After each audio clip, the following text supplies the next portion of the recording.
does my player have to play travel ball? No. Now, with playing travel ball comes opportunities that you might not get in rec league and stuff like that. But I think where it gets a little muddy is when coaches are so persistent on, well, if they don't play travel ball, then they're not going to have a shot at it. And that was something when our son wanted to take a step back, I felt like, is he going to miss out? And we took a full season off. He didn't miss anything. He didn't forget his swings. He didn't forget how to throw. He didn't miss anything at all. It honestly made him mentally stronger, and it made him a better baseball player, because at the end of the day, they are choosing a sport that is full of failure, and a failure that I don't think a lot of people understand. And some people think it's crazy that, they want to play in that kind of, activity and everything in sport. But I think if you're asking me from a personal and like parent standpoint in travel ball, I don't think he needs travel ball to advance. I think it's depends on every family. There's some people that look at me like I'm crazy that we spend weekends at the ball field and we put up with certain things. And I'm like, it's a love-hate relationship. But I also feel like there's times where, when you just need to like separate it, I guess. That's good to hear, because every day my son, he point out something to me about travel baseball, and he was like, I don't want to not make the team and all this. So he having all this fear, yeah. Dealing with that type of stuff. I mean, they cut kids at 8. As crazy as that is, they cut kids at 8 years old. Wow. So I mean, it's wild in a sense. Sorry, is there a minimum age for kids to take part in, whether it's travel ball and I'm assuming the same dynamic takes place within American football and basketball and so on? I mean, my daughter got asked to do travel ball. She's 5. Wow. And forgive me, because now, the dynamic she's got a swing way better than her brother ever had at that age. She has got she knows those movements. And somebody approached me about it, and I was like, she's like 5, right? And they're like, yeah, she can play up to like the 6U. And I said, she'd be that one where she would hit and then she does cartwheels going down to the first baseline. She'd be that person. Yeah. Like, I just know her. Yeah. But I mean, is it the same for other sports? Because I don't know how different it is. I mean, obviously hockey and first and foremost here in Canada, and basketball, it's obviously taking off. I mean, football, it does not even touch the radar here in this country. Wow. But it does. I could get into that in a second. But like for basketball and football, is it the same dynamic where it's a separate program for kids to travel out of state to play? It's different travel, different organizations and everything, different sanctions. There's like club, like especially like with volleyball, there's, your club volleyball, and then there's, you can do city type volleyball. Same with basketball, there's club level, there's, within the school level and stuff like that. And then there's, there is travel, basketball and everything like that. But gymnastics, I'm assuming as well. Oh yeah. And cheer and all. It's my niece is a competitive. Yeah. It's all that. So we went to my niece's competitive cheer competition, and mind you, it was a 90-second performance, and I won't even say what we paid for it. But I just looked around and I thought, I'm so glad my daughter doesn't want to do this. Like, she loves Did you say tumbling. 90 seconds? 90 seconds. Oh man. I grew up doing competition cheer, and the routines were like 10 minutes long. Oh, what? No. Listen. For a 90-second routine now. And I just thought, what did I just pay for? Like, what? And I love it. And how far are you traveling? We traveled an hour. An hour. I would do anything for my niece. I love her. Sure. So when we traveled, I was like, it's great. We were off from baseball. I was like, it'd be good. I want to make like a funny reel, because you always hear with baseball, it's the most expensive thing. And I'm like, no. Competitive cheer said, hold my beer. Let me show you what pricey is. And it's just funny because I look around and I'm like, no, I can't do this. I lived it. I've got an 18-year-old daughter that did it since she was 11, and I could have bought 2 cars with what I Yeah. had. Jeez. And I every bet. time, and my wife would make me get there 3 hours before, and I would sit there for 3 hours for a 60 or 90-second clip, and I'm like, Yeah. all right. Anyway, we don't want to even get on cheer. We want to keep this thing positive. I've never heard of a 60, 90-second situation. I'm like flabbergasted. Yeah. I guess there is a comparison because obviously when it comes to hockey, I'd never played organized hockey, but I have several friends who have organized in hockey themselves when they were kids, and now that they're parents with their kids. I mean, they're traveling to 4 hours away in a different province. Sometimes they go to the state. Well, the number of times they go to the States. And the money amount, Coach, you were talking about the cars, and I mean, you're with a sport with like baseball, with hockey, I'm guessing that the equipment is more expensive than football. I mean, these kids are growing like weeds. I mean, like the money that is being spent for youth sports and the traveling, going to Europe. For sure, to play hockey. No, it's wild. Who's going to Europe? Well, I mean, for hockey, hockey, like teenagers, preteens, like youth hockey is youth, traveling for to sure. Europe. Baseball. Hold on, baseball, youth base. I was about to say youth baseball is going to China, Costa Rica, Ecuador. Japan. I mean, there's because they my have the World God. Series and stuff. Panama. Yeah, the If Little I- League World Series. I mean, if I could Williamsport, do right? if I could do it, I would send my kid to Japan for baseball. I really would. That be was like, yeah. You're gonna come back a mini Otani. But it's like I have to sell a liver.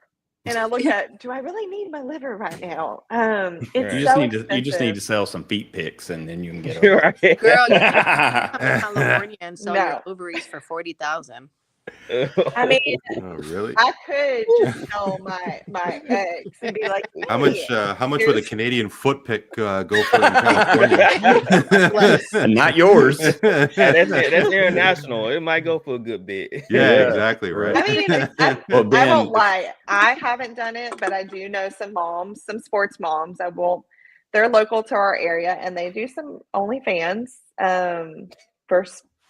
to pay their kids baseball. Let me get my kids. And I mean, it's just a nice thing for the kids. That's a new my thing. kids to the game.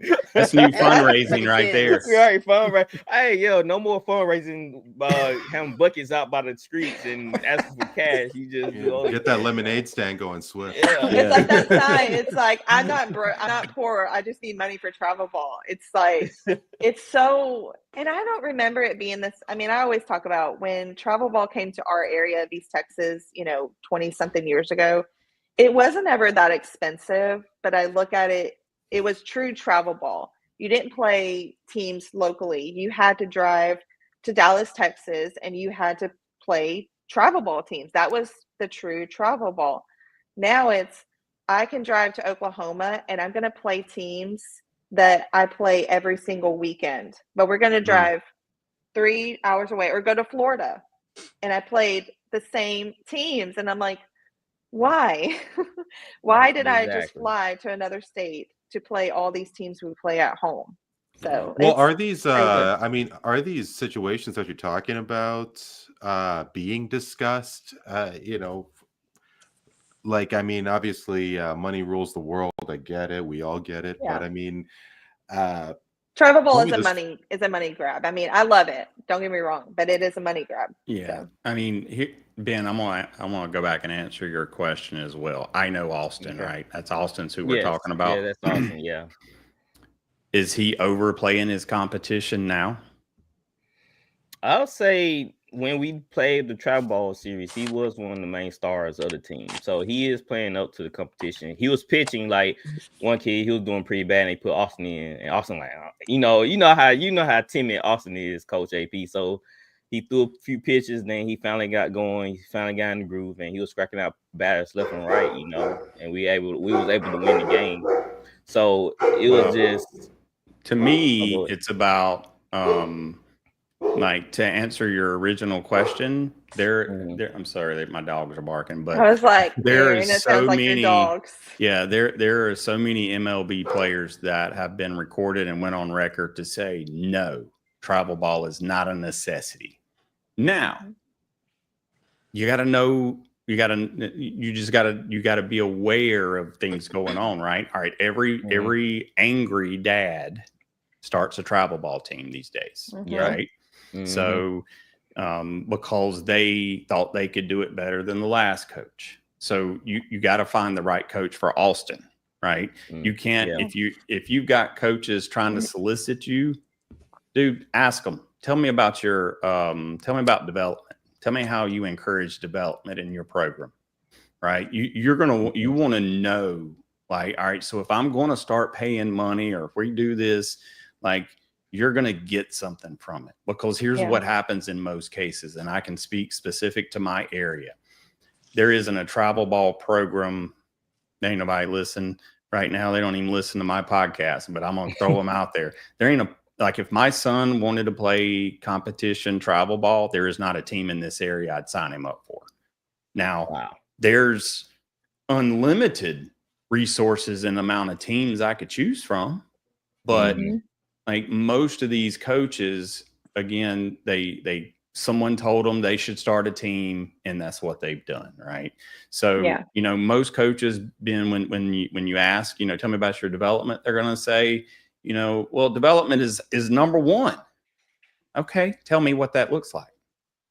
Like, because every coach, it's like every politician, right? They're going to tell you what you want to hear, but no, I want you to give me examples. Tell me how that works. Because used to, travel ball wasn't as big as it is now. And as every angry dad and there's no requirements, dude. Randy, I'm sure maybe this is something you would ask, but there's no requirements for who can coach these teams. There's no mandated background check on coaches. Like, they don't have to be certified in any kind of that's crazy. sports kinesiology, nothing. Like, it's just, and I'll agree with Aaron on, like, we have 20 in our area, 20 teams, and there's 2 that I would let my son go to.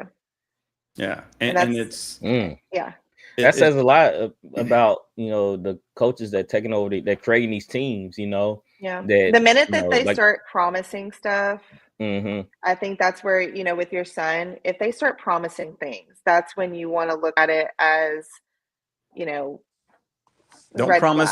They're trying to sell me something. Well, don't promise anything until like you know who your roster is. And because chances are, if he's making a promise to you, he's making a promise to someone else. Right. And I've had it done to me with my kids. And but look, baseball is an amazing sport. Whether you're playing rec ball, travel ball, whatever, in the right environment, dude, you'll get better. And the cool thing about baseball is you could be playing on the backside of a mountain where nobody knows that there's a team there, and I guarantee the MLB will have a scout there looking for you. So what I would say is, if your player is hungry themselves, right, it can't be forced on by a parent. If it's the parent's idea to let's go play travel ball, that's the wrong reason. If the kid is ready for more competition, hey, maybe so. If he's hungry for it, then you just got to put him in the right situation that'll help him to continue to develop. Now, and that's what you don't get from community ball, right? You don't get a lot of that. But when you find the right coach or the right program, like, I wouldn't even necessarily look for a coach specifically. I'd ask the coach, what part of what organization are you a part of? Right. And then go on Game Changer, Google it all. Game Changer is like WebMD for baseball.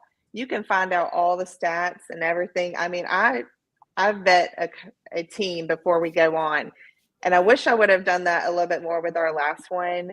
I think Aaron mentioned something about, we had a coach make all these promises to my son, offered him a spot. Then 2 weeks later, my son on, we had pool day, and then we had bracket day, which, Randy, if you're not familiar, so pool day is you play 2 games and then you find out where you're seated at. So you could, if you win both games, like you're high seed. If you, same thing. And so that determines, am I going to have to wake up at 5 a.m. to get ready for an 8 a.m. game, or am I getting to sleep in a little bit? And my son did amazing on pool play. Hit 2 doubles, was driving in runs after another kid hit a home run. It was just a great thing. The next day, he struck out once and actually backed up the coach's kid when the coach's kid made an error. And he backed him up to save the play and got the ball in. And we found out he had called my son 2 weeks prior to offer him full-time spot, everything. He took that away after 1 strikeout. And to me, I thought that says so. I already thought the coach was, my husband was not a fan. My husband's very good at like that gut intuition. And I thought, okay, this is going to be good. Maybe, he's a little rough around the edges, but I sat there and I was like, I should have trusted my gut. The minute he said, I promise you this. And I'm like, no, because the minute you start making promises, especially as a coach, you are you're setting up those expectations, and parents You don't do that with kids. kids. Yeah, you don't. And kids Right. cling to that. Like I had to tell my kid, it was the hardest thing to tell him.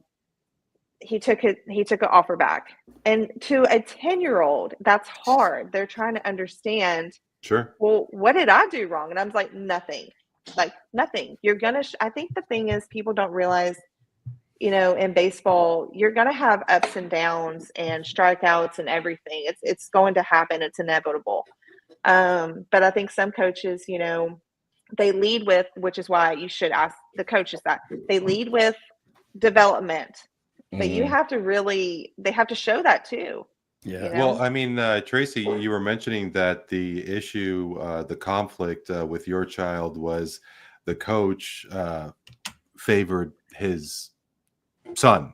So, like something that, I seen that. That's such a common thing. That's in what It is. That's We called had that daddy happen ball. on our travel team.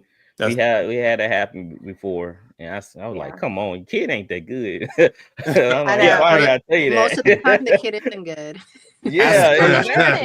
This kid's messing up out there.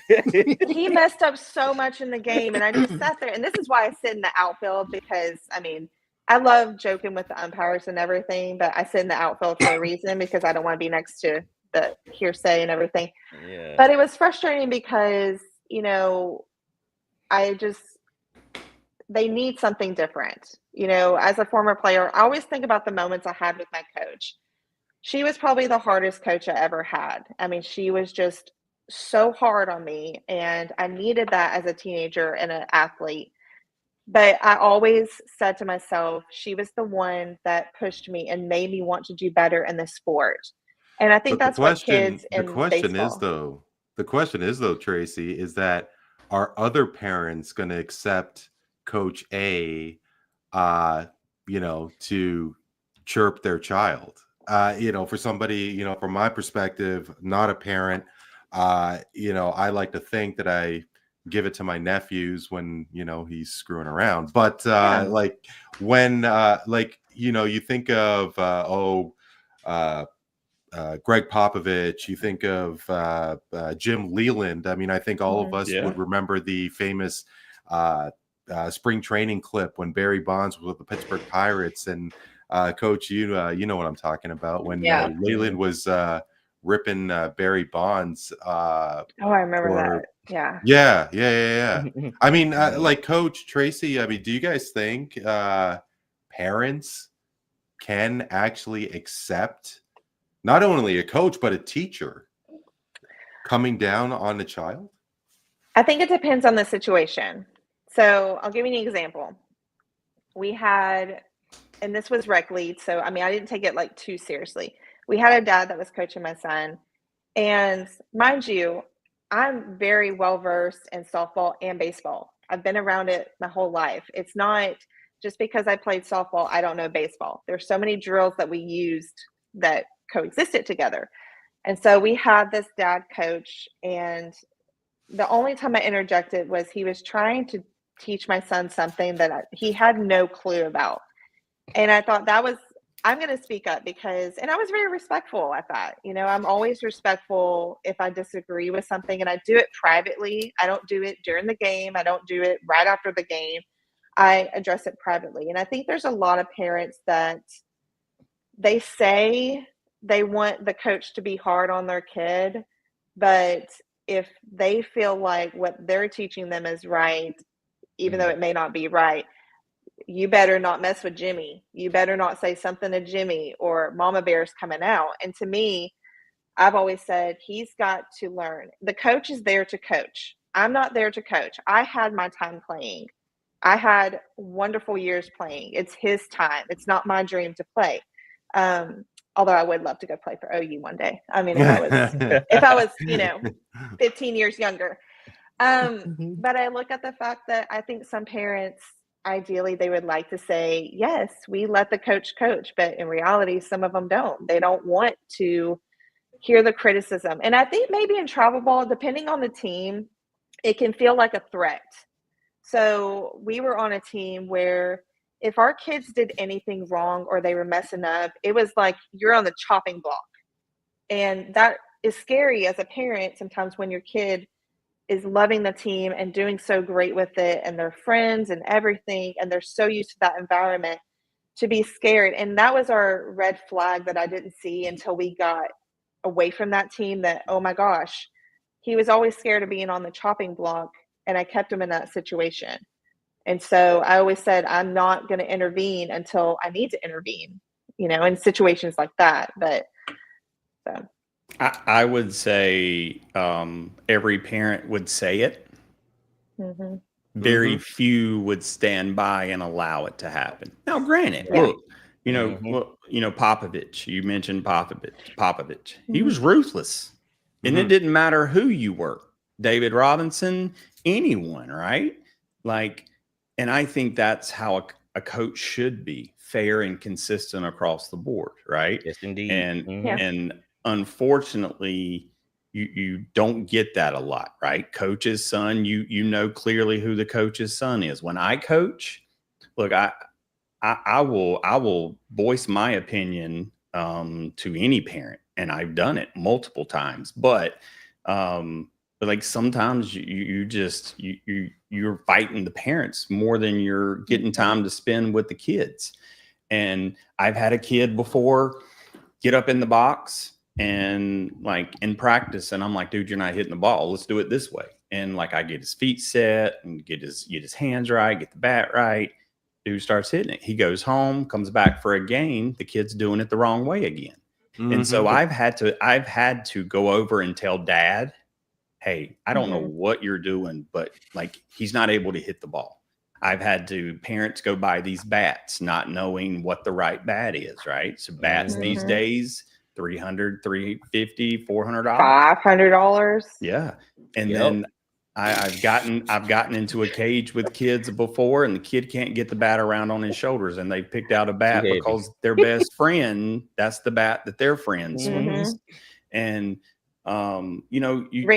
what you want from a coach is you want someone that is going to give your kid some structure, some discipline, some accountability, and some recognition.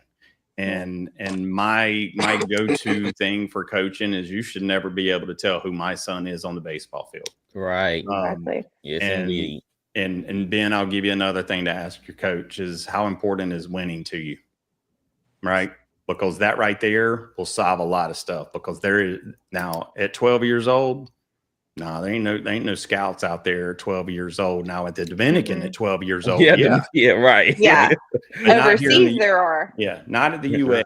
And so right here, and Traci said this at the beginning, baseball is a game of failure. And I say this almost on every podcast. Kids have to love it, because when it starts getting really hard, where you're not batting 500 anymore because you were as you were younger, if you don't learn to love the game at such an early age, that when it does get hard, it's a job. And well, I think a lot of things too, and we've said this before, or I at least notice it, they look at stats. Stats are a big thing with kids, like in baseball. And it's even more a big thing with the younger ages. And we had a coach that was so fixated at 9 years old on what the kid's batting average should be. And I thought, they're 9. Are they measuring? I'm kind of being facetious, but I'm not. Like, are they measuring launch angle and all these? Like, I'm an older guy. Yeah. Like, I'm 45. Exit below, so launch below, everything. I mean, I'm seeing the stats now. I mean, I grew up in a time when the Milwaukee Brewers were in the American League, and yes. I'm seeing all these new stats, and I'm like, A, measuring what is this? And B, why do I care? they go on Game Changer, which, listen, I love Game Changer because my husband's able to watch it and everything when he's not here for the games and everything. But it's fun to kind of see, like, okay, what was his pitching report like? But I think at a certain age, you shouldn't be worrying about the stats, especially like the batting average. Can I say a cuss word? I don't think am I allowed to? I don't Swift. think parents should give okay, good. About the batting average at 9 years old, 10 years old even. I mean, my son's 10. I think they should be more focused on just having fun, making contact with the ball, putting the ball into play. And the thing too is, some people look at when your kid gets walked as a bad thing. Listen, if my kid gets walked, which he did a lot on one team, but he scored every single time. He got home. He found a way to always get on base, whether it's hitting the ball, getting hit by the ball, getting walked. He came home. And I always told him, I don't care how you get on base, you better get your butt home though. Come home so I can sit down and be, stress-free. But yeah, there's just so I'm much not gonna pressure. lie. For today, I'm kind of interested in my sleep tracker on my Fitbit, like how many hours sleep that I get. I'm pretty into the stats. Like I can't. Are you? Okay. Yeah, We all are. We all are. I probably don't get as much as I should because I wake up in the middle of the night sometimes. Just I'll think of things and then my brain is awake, and so I'm like, I gotta write stuff down so I don't forget it. Yeah. But I saw your face, Randy, about the bat prices, and I need to show you my most expensive purse. It's pretty pricey. It's Well, bag. And like, is it an aluminum bat or is it wooden? Because a wooden bat. So we have that's a great question. Yeah, it's aluminum, and then we have 2 wooden It bats. is aluminum. Okay. Yeah. So, or I don't remember what it's called. Alloy. We've got one it's alloy. aluminum. It's aluminum. And those still go for five bills? Oh yeah. So so when you're in travel ball, you have to use USSSA bats. You cannot use USA stamps. So there's 2 different types. Now I did find out in California, like where Gadir's at and stuff, and like the rec league, you can only use USSSA, which in Texas, if you're in rec league, you can only use USA stamped. And they're a little cheaper. Dixie, right? Yes, so we're Dixie. So that's USA and there's only. There's different areas, different sanctions and stuff like that. Because there's one area that's about an hour from us in Tyler, Texas.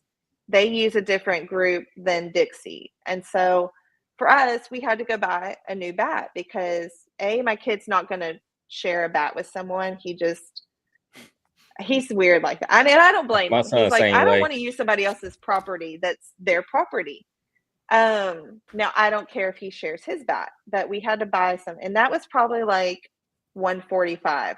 But he's got 4 others that were $345 to $499 or so, and then he's got 2 wooden bats that were about $190 or so. Right. So, yeah. Here's the thing, Randy, and then everything that goes with it. Yeah, like baseball's big business in the youth world. And so it is. Here's how bat sales work. All right. Have you ever heard the term hot out of the package? Ben, you ever heard? No, I haven't. All right. So hot out of the package means that bat is already doesn't need a breaking in and it's ready to go. Right. So Which is good. now some bats. You got to explain to Linda what breaking in means with the bat. Some bats, Linda, and it's more composite. So it's not an actual. Because I'm like, it's preheated, is what I'm hearing. We're gonna turn on the stove. Let's break it in. It's a different material. So when you get a bat that's made out of composite, there's usually a break-in. So what's advised is hit the ball off the tee, hit it off the tee, and then what happens is the material inside of it more solidifies and hardens over time. All right. Okay. But Randy, in a situation with these expensive bats, like Easton Hype was the bat for last year. Well, actually for the last 2 years, the Easton Hype Fire. This bat was so hot. And when I say hot, meaning the ball launches off the bat. Perfect Game, who is a large tournament body. Tony Harper. Yeah, Tony Harper. Okay, I was about to say it's Tony Harper's. They're a huge tournament body where all the high potential kids go to play. They banned this bat because it was dangerous. And then what Easton did was release another bat, different paint scheme, different name, and slid that sucker right in. And so that's how it works, man. And so every company is competing to see which one the kids are going to choose. And so what that does for me as a player is I have a higher percentage of hitting a home run with this bat. There was 8-year-olds hitting home runs with it. And obviously as a lay person, you think of a corked bat. And I mean, it sounds like that this is a corked bat, but it's meeting standards. It's meeting the standards. We were playing in tournaments, and it was hosted by, I don't remember who it was hosted by, but they were giving you, so you go there and they're like, you get to demo the Hype Fire. Whoever hits a home run gets a Hype Fire. And I'm like, it's a genius marketing tool. I give it to them that, but the bat was so hot. And we actually, I think it was a year ago, we went to Florida, and I had my son, I was like, do you want it? Do you like it? Get a feel for it. If you like it, let's look into it. And he's just like, it's not my thing. He has always loved Marucci bats, and he's stuck with it. And he loves his favorite bat, which I keep telling him, I know it sucks that we can't use it into, rec league and stuff. The Marucci Vice, he loves that bat. Yeah. That's his. They sent that to us. They sent us a Cat X. I don't remember which one it was, and it was dead. Meaning, for once, I could say as a travel ball mom, it's the bat's fault. It's not him. It's the bat. And they were like, hey, we're gonna send you this one. Try it out. He hit 2 doubles that next day, and I was like, I love it. Now he's got the Victus vibe, which, his biggest complaint is it doesn't hit like my travel ball bats. And I said, it's not going to. Yeah. It won't ever hit like that. So we bounce between his Camwood wood bats for strength and everything, and then getting ready to use that. But it's such a money market, Yeah, sure. And then you got parents competing with each other. And I mean, it's a rat race. I mean, it is. It's all over the place. It's the most competitive thing. Cutthroat. I mean, and it's all youth sports though. And that's honestly what, the reason I even started the show was I remember standing at the park, and you can go do it today. And, I look around and I'm like, these people are supposed to be role models for these kids. These kids are supposed to be able to look up and see people that support them all the way around. And instead, we've got coaches yelling, fighting the umpires in some cases, coaches yelling or fighting the opposing coaches. And coaching saying something to kids or fighting. Oh my God. Some of the dude, this little girl that we just had on our last podcast, that one that we just released, it's out there. Go subscribe, go follow Sly Podcast, Gracie Gameface. Anyway, Oh, She she's was so sweet. I watched her. she was Yeah. born with 2 lazy eyes, Mhm. right? She had to have eye surgery, and she taught herself how to pitch, even though she had that, she had to overcome that. She had a coach last season that just told her that she couldn't pitch anymore because people were talking about her eyes. Now I asked this little girl, I said, now, is that before or after you had pitched for this coach? She said it was almost at the end of the season. And the coach told Gracie and went to her mom and told her. And guess what happened after our episode come out where she talked about that? Her account got reported and shut down on Saturday morning. The mother of the child. We're pretty sure it was the coach of that team, because I knew about the story, so I wanted to make an example of that coach. And mom and dad. As you should. They can say what. I feel like you can say whatever you want. Like, look, my show. To me, that's our show. Get a story out. That's crazy. Dude, there's some things that just have to be said. I feel like, especially in sports. When we went on the podcast, when I went on with Aaron, I did not bash our old team or the people that were on it. I didn't even bash the organization, or even though it disbanded now because of the coaching issues. So it's like karma caught up with you anyways.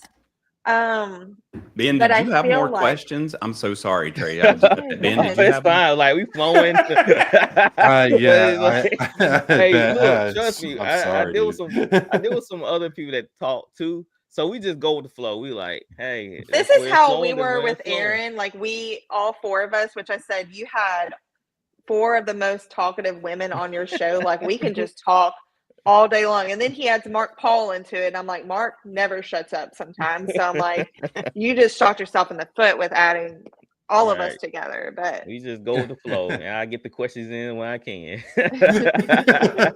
Go ahead, refresh us, Ben. Go ahead, refresh us. So I do have a different way I want to go with kids, right? So how do you keep your child motivated to keep playing their sport they love? Because sometimes, they don't want to go practice. They're like, I don't feel like playing. I don't feel like doing these drills. They always looking for some type of shortcut.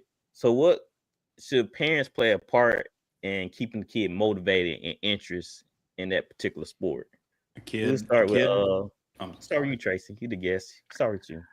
I think the thing you have to remember the most is the minute that you start, and we have said this, the minute you start forcing them or making them do something, that just creates a issue. It makes them back away from the sport.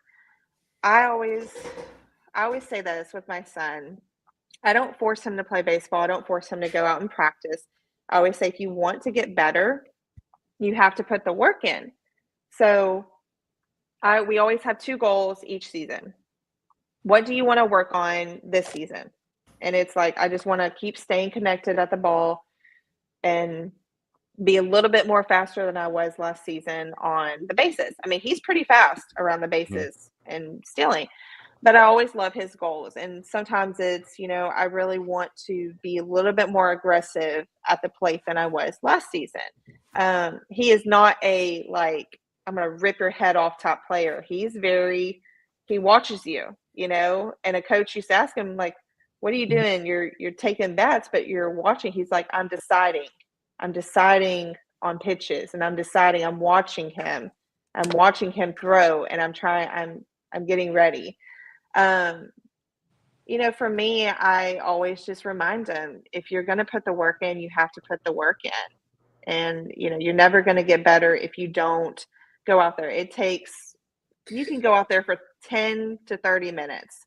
It's just one of those things where you have to put the work in. And also with our daughter, she watches our son. She loves the sport just as much as he does. And so I think it's a great thing. I always say, hey, your sister really wants to go and practice, go do a bucket of balls. Because like I said, we have everything at the house you can think of. And it's a great motivation. There's some days I don't want to work out. There's some days I don't want to go to the gym, but I cannot complain about I gained 2 pounds. Well, I haven't even tried to prioritize working out or doing anything. So you got to put the work in. So, Coach AP, what's your thoughts? I completely disagree with everything Traci said. I'm just kidding. Like, okay. No, actually, no. I think you want to be nice or you want to fight? No, I'm just kidding. I'm just kidding. I think that's a travel ball question and answer right there for your son. If your kid, if you have to encourage them to get up and put time and effort into something, they're not ready for travel ball. And but then I also got to look, have they ever been taught how to make the game fun? Right. Sometimes you have to gamify things for kids, and hitting off of a tee is the fundamental basics of playing baseball. And that is the one thing that most young kids do not want to do, because the ball is relatively, it's not going far. The ball's going, 2 feet into the net. Kids are like, well, that's boring. I want to see how far I hit the ball. Well, when I'm coaching and we're doing tee drills, I'm pulling the tee away from some kids. I'm dropping the ball late. I'm pulling the ball up. I'm trying to find ways that now makes it a game for them to want to hit off of. Now, I think some situations, Ben, you've got a kid that's never found a way to make it fun. And so first question I always have to ask is, all right, when the kid says he don't want to do it, is the parent going out with them? All right. Because sometimes that kid needs someone to help them get them going. The thing that I hate most that I hear from parents is parents complain that their kids won't go out, but that parent has never made 1 ounce of effort to go out there with that kid. And my son needs me out there to get him going. I know that about my son. Now, if he said, Daddy, I want to go play travel ball, and I said, look, if you need my motivation to go practice, you're not ready for it yet, because it has to be in their heart. And again, there's some kids that are just thirsty for it. And those are rare, but there are kids out there that are thirsty for more and more and more. And that's not everybody, right? And so see, I was the kid growing up. My parents I taught myself softball. And I think just watching my brother as well with baseball. But my parents, I can honestly say, they never threw the ball with me, never practiced with me, never taught me anything. And I love them. They were just more career driven. They were of the mindset that, well, you're going to a coach and your coach is supposed to teach you. Kind of like I go to school, they're like, well, you're supposed to be learning this at school. We shouldn't have to help you. They were very like, homework shouldn't be at home. It should be at school. And I'm just of a different mindset. I will go out with my kid. I don't care if it's 23 degrees outside. I'm going to go out there with them. Now, I always say, you don't need me to go out there. You can do it. But there's times where if my son asks me, Mom, can I pitch to you? Abso-freaking-lutely. Yeah. Pitch to me all day. Show me your sliders. Let's go practice your knuckleball. Let's go do. I will not miss those opportunities, because I know as a kid that didn't get that. And then also my parents, they came to maybe like 3 games of my season in 4 years. It's one of those things where I'm not going to miss, out on those little moments. So yeah, that's true. Sometimes kids do need a little jump start to get a little motivated to go out there. They need like a little push. Yeah, but I noticed what Austin do. He remind me of myself sometimes. When I was a kid, I used to put on sports highlights. And they'll always get my adrenaline pumping when I see the top athletes doing what they love. And that made me want to go out there and play. I remember this one specific time. I'll never forget this. I was watching NFL films because I love football. And I was watching Jerry Rice and Barry Sanders and Deion Sanders. And literally I started crying because it was so beautiful how good they was at the game when I watched Jerry Rice run his routes and Barry Sanders juke. And tears. Linda's liking these lines right now. Right, man, dude. I was like, I just she's loving it. I like, Deion Sanders is Coach Aaron's like favorite. Like I love him because of his attitude. I just I want that attitude. Right. That's why it's kind of like Angel Reese. I know a lot of people don't like Angel Reese, but I'm like, I love her. I love Angel Reese. I love her grit and attitude. I don't even know who that is.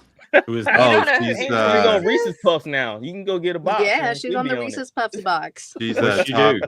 She's got a NBA, McDonald's WNBA thing. player. I had She's a it. top Oh. She has like a WNBA whole player, burger at McDonald's. It's phenomenal. WNBA? Really? Oh, Yeah. yeah. Still a thing? Okay. Oh, yeah.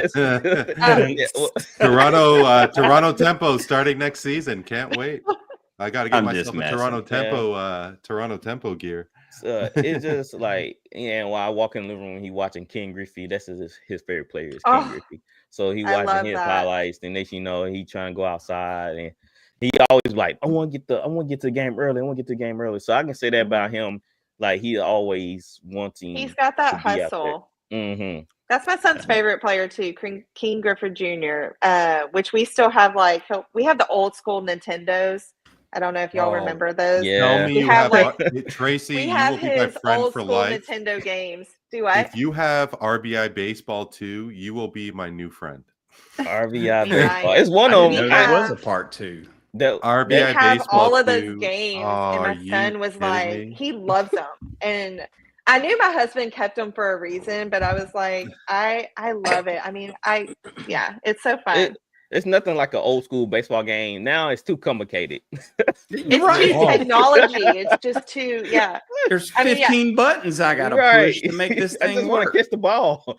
No, So I just played throw Is it it to first complicated base. or you're just not good at it? Whoa. Well, hey, I did. No. I did 10 times. I'll play with the Cubs. He's a Yankees fan. And I hit 10 bombs off of him. So I can play a little bit. I just can't figure out how to throw it to first base on time. Like I gotta get into the meter. Oh, yeah. Yeah, I'm talking about you. Yeah, he come around the corner, look at me like I'm lying. Yeah, he knows it. So it's just I'm trying to throw it to first base, and you gotta get in the meter, throw it on time. You gotta line it up. Yeah, I was just like, I couldn't get it. So Whatever. But so after a bad loss, how do parents talk to their kids after losing a big game? Austin, he takes it hard after a loss. He don't want nobody talking to him. I'm like, man, you want to get some McDonald's? You want to, I'm trying to cheer him up. How do parents handle that? Or a coach handle talking to kids after a bad loss, especially a big loss in a tournament play or something like that? I think as a parent, we have a rule in our car. If the hat is on, don't talk. Like nothing. Like just don't ask anything. If the hat is off, he's ready to open up, about it. And my son's probably like your son. He takes those losses hard. He doesn't cry or anything. Like he's cried at one game, and it was, a championship game. They had made it. I mean, they were undefeated the whole season. He worked his butt off. He robbed somebody's home run, and it was such a good moment. He got in the car. He's like, I did everything I could, but it wasn't good enough. And it was the season before we left. And so I think as a parent, you have to remember those car rides are so crucial. And I used to be the mom that in the beginning, because I was so new to travel ball, I would say, why did you do this? Or why did you do that? And going back and forth, not realizing he's out there playing and I'm making it seem like what he was playing was not good enough. Now, if he's just standing in the fields picking daisies, then I'm going to tell him, what were you doing? Like, what's going on? But I think you just have to remember those car rides are so crucial, especially when they're young. And then even when they're a little bit older, you want to make sure what you say, you relate to them. You don't make them hate it even more. I totally agree, because it's easy just to critique from the bleachers, like why you didn't throw it here or why you didn't catch the ball here. I think it's always mindful to let them have their time and open up to you when they are ready to, because we all play sports, and it's tough to talk about a game, especially a big game, after a loss. So I always try to be mindful and ask them, like, so what you think of the game? Just to get where his mindset at about what happened and what could they done. And I just try to pick their brain and try to see, where their mindset is at that time. What about you, Coach AP? I I've been the coach that's had to address a team after, like a hard fought tournament. You know what? I think our roles as parents is we got to find some positive. As a coach, look, dude, after that game, I'm just as crushed as those kids are. But if I go out there and I show those kids frustration, that's the same thing that they're going to do. If I go out there and I just overwhelm them with the plays that were made on the field, who played well, maybe it's I sometimes I even acknowledge the kids that don't make a major play, but they do something different out of their character, right? And as a parent, I'm gonna tell you that ride home is the reason I stopped playing baseball. It got when I was in high school, that drive home made me want to hang my glove up, and I did. But for my son, I've made the mistake. He's got in the car. And I've made the mistake of saying, well, why didn't you do this? Why didn't you do that? But, there's a Coach Ball Game. I don't know if you're familiar with him or not. Oh, love him. Like, I got to know him a little bit, and I stole all kind of my ways to do things from him. And, I just, with kids want to know, kids don't want to know they did bad. They already know it themselves. And I think a lot of times it's us redirecting that negativity into a way of, hey, look, here's what I told some kids earlier today. Every game you play until you get to high school is practice. It doesn't matter what tournament you're in, whether you get this nice, shiny, red, gold ring, whatever, it's practice, because it doesn't matter. Now, when you get to high school, that's a lot different. That's why you don't have to go travel ball to make it up there. It's really about what you do in the high school days. And, but no, man, it's just, there's some games where we buried it on the field and we didn't talk about it again. Because sometimes I knew it hurt him, so much. And I'm like, you know what, if he brings it up to me, I'll talk about it. But if not, that game's done. Because that's another thing, is you don't want to teach your kid to constantly second guess themselves. And they need to know that, look, we're all going to make mistakes. And as soon as parents start to realize and have a little humility with their kids and say, you know what, I made that same mistake, or whatever. I mean, kids just want to know that you still love them at the end of the day. And, if they're upset, I try not to on that drive home. Really, I turn the music up. Like, that's when the music goes up, and probably a song that he loves is coming on. And this season is going to be Squabble Up or Turn the TV off. So, but that's to me, it's like, look, I will coach when I need to coach. And outside of that, everything else, man, it's just playtime. Yeah, especially after bad loss, can't dwell on it too much, guys. Destroy the confidence. And I think Austin brought that up during your show, Coach AP, how, when he messed up on one pitch, he's like, I gotta forget about the pitch, pitch. And he came a long way because he's dwell on his bad games, but now I think he try to have a more positive outlook of the things he did well in the game. Then when he get to practice, like, okay, we can work on the stuff that we messed up on. Yeah. And I think that's very important to start off with the positive, like what they did right. Every game there's some positive. Every game there's some positive. That's a positive. You got to point out something.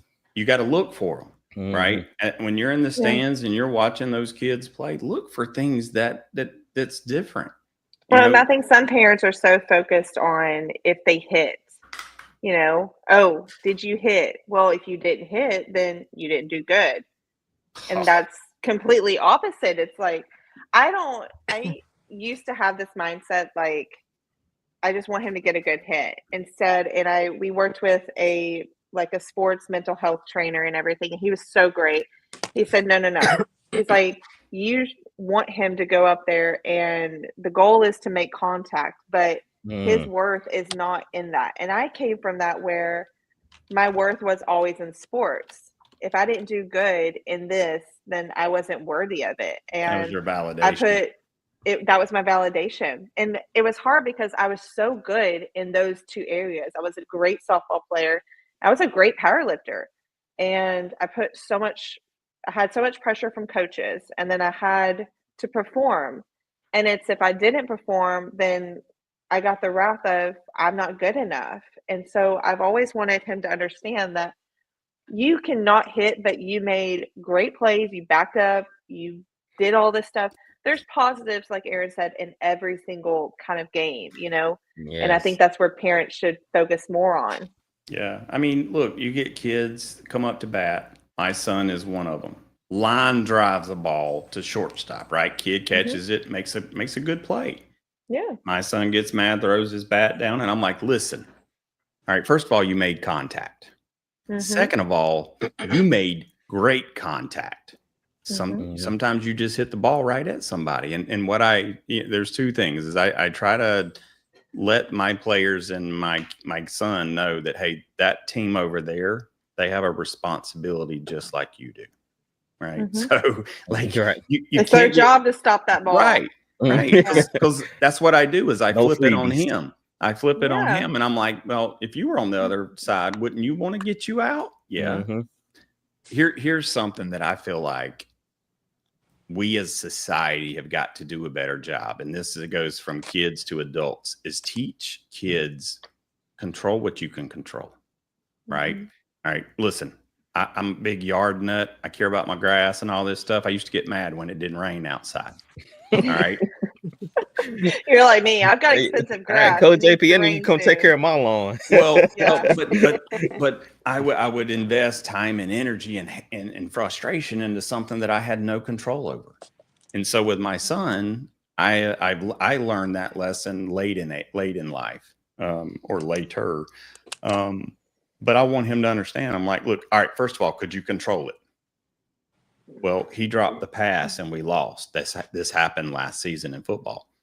No, you could not control it. You wasn't involved on that play.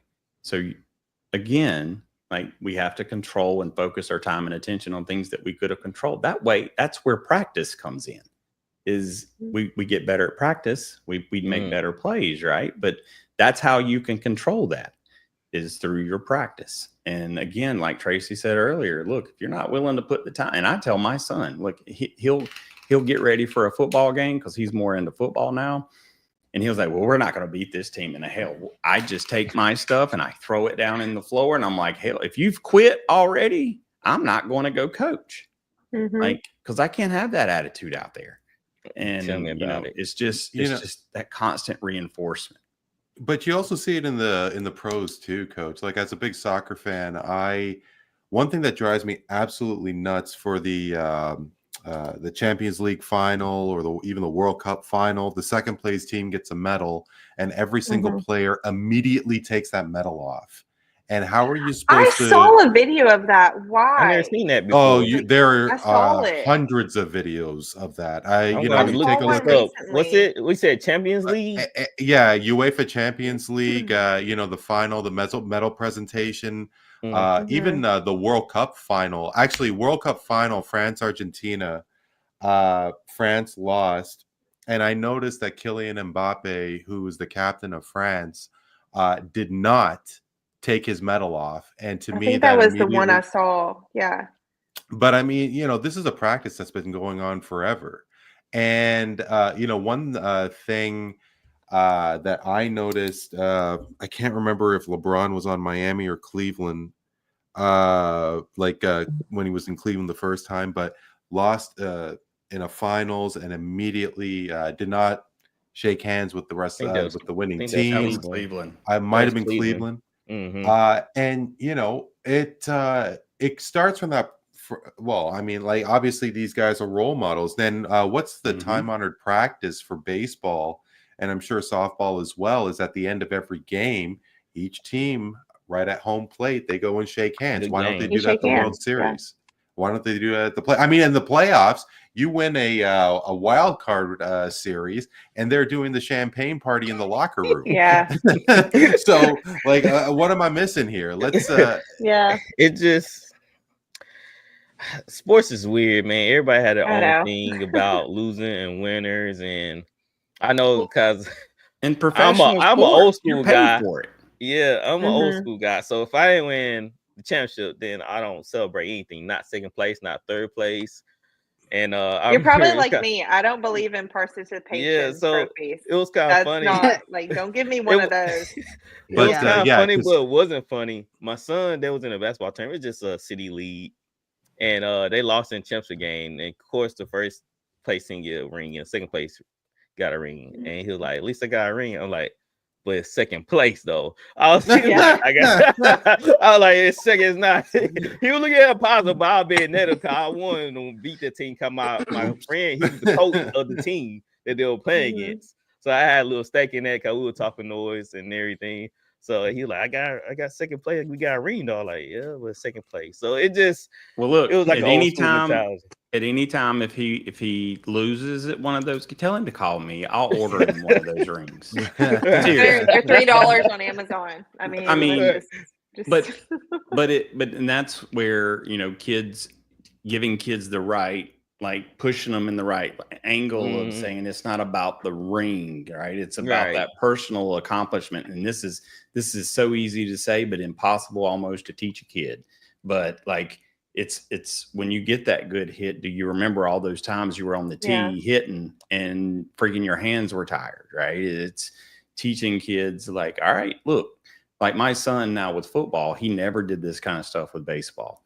Like he's drawing his own plays. He's coming in there wanting me to see things. And that's that fight and that drive and that hunger for him. And if you're, and again, every kid don't have that. And sometimes kids push the sport on their kid that they wanted to play, but the kid don't have. And I'm going to shut up after this because I will talk forever. But every scout, every coach that I have talked to since starting the show, every single one of them has said, let your kids play multiple sports. Yeah. And that's what I would say to you too, Ben, is if you do go travel ball, your coaches are probably going to want them to stay all year round. And some coaches won't let the kids play another sport. So ours was like that's why I was telling him you couldn't play another sport during his sport. His best sport is baseball. His second sport is football, then basketball. But he want to play all three. But I was telling him, like, if you don't make those teams, you just need to focus on baseball. Like if that's your first love, give that all the attention. Then if you still want to do the other two, then do it. But don't get bummed out if basketball and baseball, football and baseball, cross each other. Well, they're kids, and it's going to change. I mean, we took this year off because he just really wanted to play with friends locally, and I felt bad because I said I always give him an option. Do you want to go back to travel or do you want to play with your friends? And he said, "Can I make the decision myself?" And and I said, yeah. He's like, I want to go play with my friends. I just want to have fun again. And I said, okay. And, he wants to still pick up, which is the most great schedule for me because literally we can get offers, and we got an offer to pick up with a team. And I was like, do you want to? He's like, yeah, I'll go pitch. And he can say yes or no, which is so nice. But, they change their mind on so many different sports and activities. And like this year, I think in the fall, we typically play travel ball. We don't do basketball or anything. He knows basketball. He loves it. But he's doing mountain bike racing, which, I mean, he's a great racer. Will not ride a roller coaster, but has no problem going down these long hills and doing these air jumps. And me, I can't even make it down a little tiny one without thinking I'm going to fall over or something. But it's fun to watch them just kind of grow into their own and enjoy the sport and make those decisions. And, they're tiny little humans. So. Let me go to the chat Traci, real quick. Oh, sure. Oh, yeah. Banga, Coach. He said, "What's up, Coach AP?" Who said that? Banga from the Banganator podcast. Oh, yeah. What's up, dude? The Cowboys fan. Yeah, the Cowboys fan. He come in and he said, if you want to be good, do multiple sports. If you want to be great, focus on one sport. And when they start developing later on. Oh, I look, I'm sorry, dude. Maybe this is why you're a Dallas Cowboys fan. Don't be mad at Dad. I'm we just gotta get messing. a hard Dad time. We have Dad's to. having a hard year. Listen, but no, here's the reason why multiple sports. And this is like, so a scout will say, are they a baseball player or they're an athlete? They're not recruiting baseball players. Yeah. They're recruiting athletes. Really? And what separates it is, all right, kids these days at age 12, 13, 14 are already having Tommy John surgery and are destroying their growth plates. And what happens is, all right, so think about it. All right, you're a pitcher, you start 9U, your dad puts you out there on the mound. For the next 10 years, this is your motion. Now, what happens when you wear out a tire? Right? You got to replace it. Well, what multiple sports do is it gives your body different ranges of motion. So, all right, so think basketball, all right? So when I pass the basketball, I'm moving with my upper body, right? Yeah. I've got to move with the ball, all right? That comes into play with a swing, right? If I'm playing football and I'm learning these different drills, all these sports feed together into helping you become a better, more rounded player, meaning you're less likely for an injury because your body is used to multiple movements. And different ranges of motion. And that's why, like, when you get a kid and he's baseball, that's what he loves. Well, if he don't take breaks, his body is wearing. Coach, That's interesting. As you were saying that, it is amazing how sports science has just took over all of sports. But I mean, from a time of the 80s, 70s, 60s, where you saw pitchers go the full 9 innings. I mean, as baseball fans, we can remember Jack Morris in the 91 World Series. Oh, I don't even want to talk about that World So Series. are you a Braves fan? I was definitely pulling for him when Ron Gant got pulled up off the base during that World Series. Oh, of course, Kent Herbeck. Yeah, I remember that. Yeah. Anyway. But now pitchers are with the pitch count. I mean, Steven Strasburg, off the top of my head, horrible injuries. Horrible injuries. But Tommy John surgery was just a one-off 30 years ago. Now it happens all the time. Why is that? Is it because they're working too hard in the gym? They're being overused in reps, in travel ball or rec. There's a thing called Little League arm too, where our friend got that. But I remember we had a friend, her son had Tommy John surgery. He was 16 years old.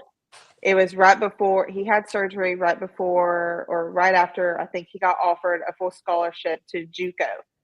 And I thought, he's 16 years old and already having Tommy John. And as a mom that, my son pitches as well, that's scary.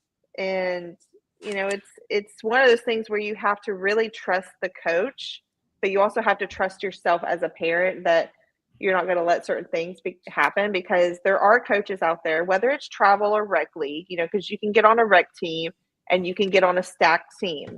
Basically, the coach picked our rec team is a stacked team.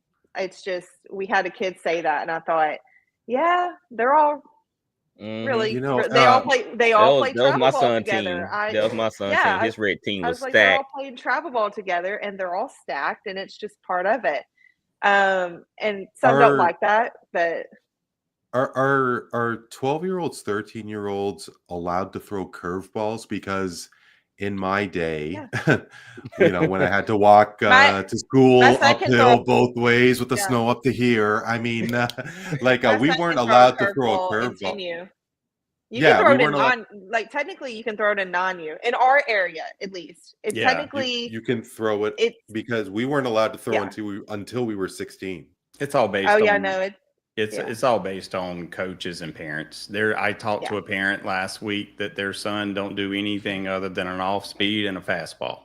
Yeah, that's Austin right now. I don't know if he know how to throw a curveball. I don't think he do, but he just throw off pitches and stuff. Yeah, look, that's the only 2 pitches your kid needs right now. And until they hit a growth spurt and their growth plates start to solidify. Now, granted, look, I'm not saying there's anything wrong with it, but it just takes you don't want to overwork it, right? And the reason why that curveball is because that stress pulling that ball down it is causing more pull on your arm than what's needed. Some kids, which people don't know as a trainer. The roto cuff is what we call it. How did they miserable surgery?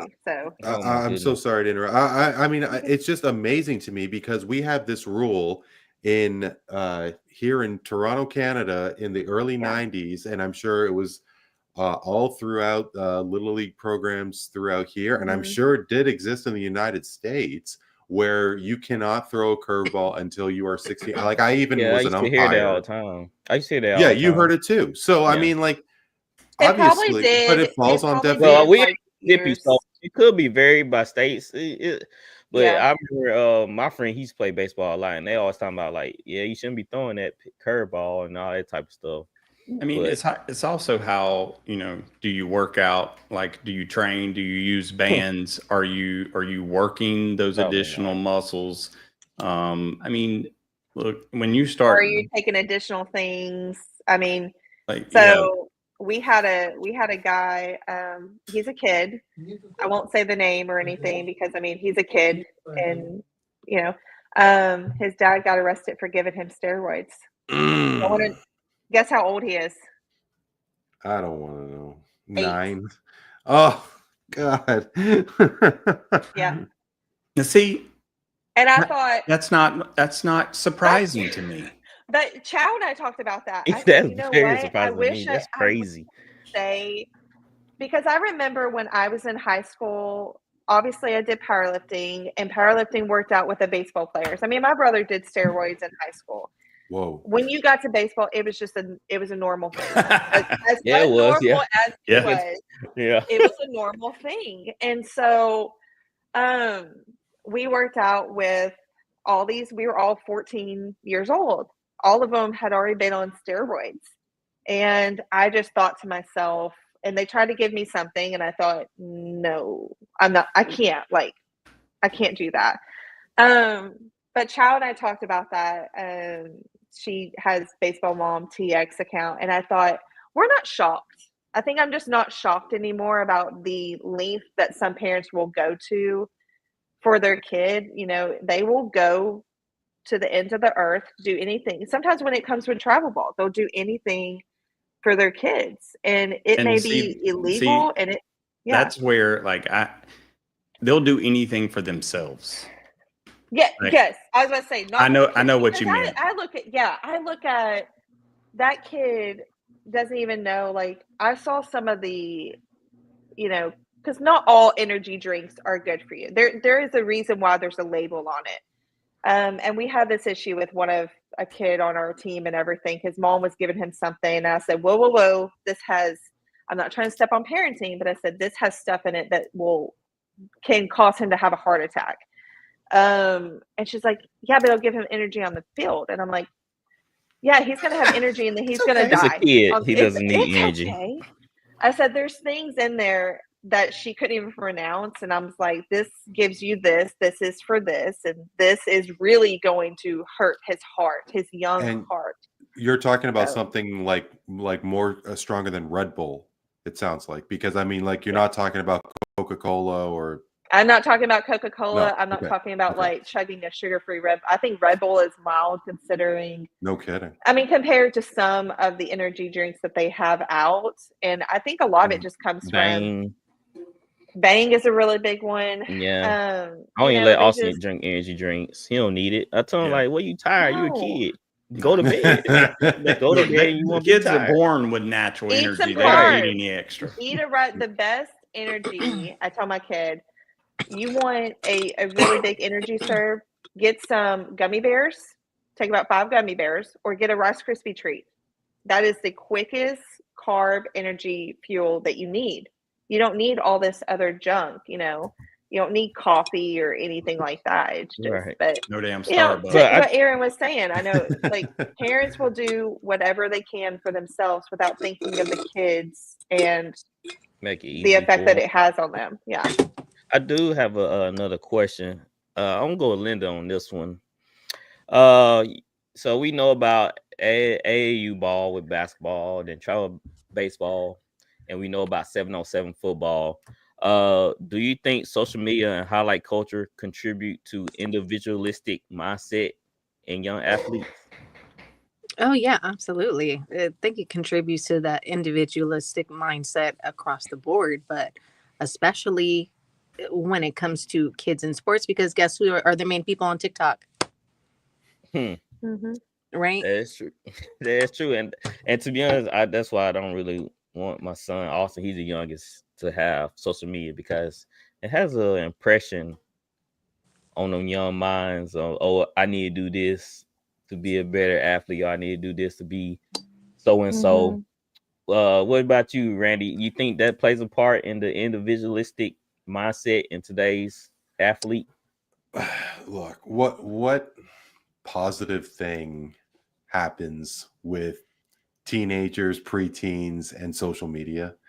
I mean, I'm sorry. I like, The Slide Podcast. Yeah. Oh, there we go. That's it. Don't forget Voice of the Fans Sportcast, Voice of the Fans Yeah, Canada. We had a couple of Absolutely. kids on before. So.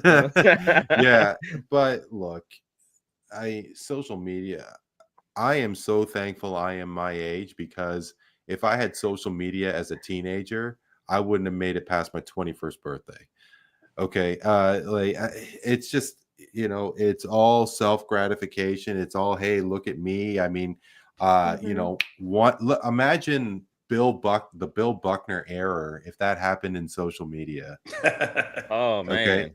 Okay. And imagine if he was a teenager in a rival high school in said state, where sports is the first, second, and third most important thing to happen, to take place in that community.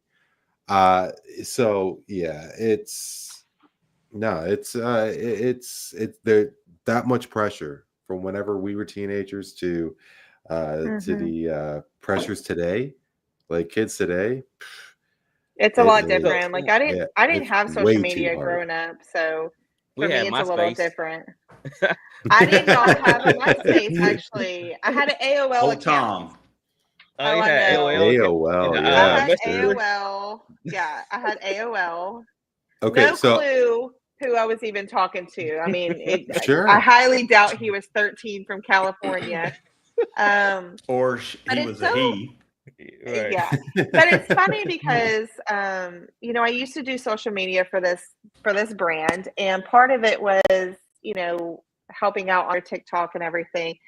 And it's interesting what I think when it goes back to like the social media and and everything, and I think it's great to highlight. I think maybe when they're more mature, but there's a lot of downfall to it. I mean, even as what they're putting on social media, I always tell my son, once you put it out there, it's out there. Sure. It's great to look at the highlights and everything like that, but social media can be like good and bad when it comes to your game, because I think some people get so hyper focused on watching the highlights and also here's another thing I think people like, especially when they're an athlete and everything, you can have people get on, say you can post a hitting video. Some athlete or some person will get on there and say, you're not doing that right. You're not swinging that right. Mm-hmm. And well, I got the perfect example. I'm sorry. Just infuriating. So I mean, social media, the plane crash that happened in Washington, D.C., and Nancy Kerrigan, former figure skater, gives a press conference, and she is crying because so many of those victims were figure skaters. And how many social media comments were linking her crying to when she got attacked by Tanya Harding? What? Okay. No way. Oh, come on. I mean, it was all over. I mean, like the first 30, Really? 40, like, absolutely. I mean, because like I am very, very aware and cognizant and scared. Like I don't want to go too far into the sports of this conversation, but social media is just a pit of negativity. And I mean, you see any sort of comment, and we don't know where these comments are coming from. We don't know if it's a you don't know if it's a 12-year-old bot kid. or You don't know if it's a bot. You don't know any. And it's a horrible place. And, you know, I really truly believe that teenagers should not have social media accounts. Like, I mean, YouTube, okay, you know what, YouTube, or, you know, not be allowed to I think comment. YouTube has gotten worse too. If I'm being Well, honest. and it yeah. has. It I absolutely think has. everything is just. Because My take, Ben. I think there is as many negatives as there is positives. I think I and Randy, just to clarify, when you said, you know, what are these kids doing, and I said the Slide Podcast is because I've got a team of 24 kids that are a part of our podcast, and they create their own content and all this stuff, right? But what I'll tell you about those kids is 90% of them or more, maybe 85 to 90% of them, their social profiles are being controlled by mom and dad. And they're just doing it because here's social media can help you. Social media can help when you're posting these highlights and, you know, a team wants to pick you up or you get an opportunity because, you know, you get invited to this special event. Sometimes things like that happen. Here's the bad side is, all right, I'm a kid, I'm Austin, right? And, you know, I want to throw this curve ball, and this kid who's 11 is throwing this curve ball, or this kid, Tracy's kid, who is 10, throwing this curve ball. And now what's wrong with me? I can tell you from having an 18-year-old daughter that in her eyes, everyone lived a perfect life except her, right? Because nobody is ever honest with social media. Nobody posts true, like everybody only posts the great stuff, right? It's a highlight. It's a never highlight. like the real messy stuff. It's a highlight. But a lot of people, But everybody lives in a glass house, but nobody wants to show true colors, right? And so that leaves those insecure people, kids, and there's so many of them because of social media. It's like I got backlash. I got some comments that were like, "Oh my gosh, I can't believe you talked about on Aaron's podcast about your son being cut. Like, I would never talk about that." But I'm like, but that's reality. Yeah. That's reality of it. Like, it happens, and it had nothing to do with skills. And if it was skills, I wouldn't be too mad about it. I'd be like, well, go work harder. A lot of it was more political, and it worked out. It was the best. I always say it was the best thing that ever happened. And I told him, you can have one day to kind of just be in your feelings. Tomorrow, work harder and go out there and show it.